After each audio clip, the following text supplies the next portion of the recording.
As I am diving into the midst of the doom scroll, reels, social media, the algorithms that dictate those reels, those kind of feeds that are popping up on your feed, what those algorithms are ultimately starting to do is to function as a sort of lens or framework that shapes perspective of how we see the world around us.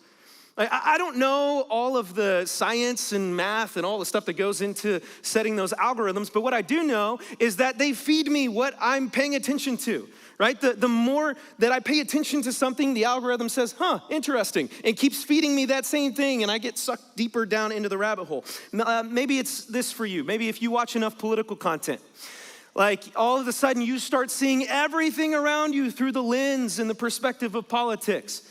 And suddenly, like, your emotions kind of rise and fall with whatever has been catered to you that day.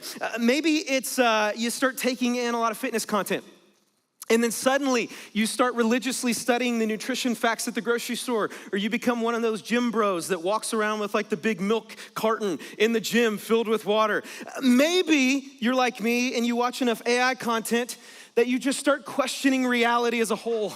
Right? Like, what, is this video real? Is this picture real? I don't even know anymore, right? Algorithms shape our perspective.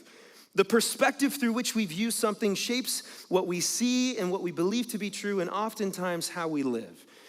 And I think that all of us realize this goes far beyond just Instagram and TikTok, right? Like, the algorithms of the culture and world around us are constantly seeking to shape our perspective, oftentimes fixating it just on the here and the now.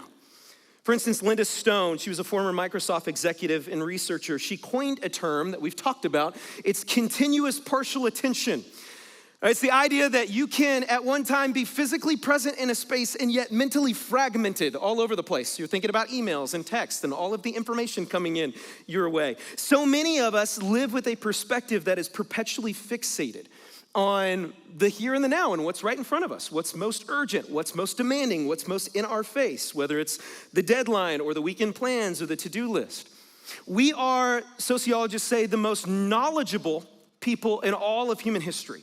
Like, we have more content and information at our disposal than any generation before us, and yet we are at the same time the most anxiety-riddled and depressed generation in human history. Like, we are constantly being bombarded by comparison and false connection and seeing tragedy in the news all over the place, and no reprieve from the 24/7 demand of texts and emails and social media.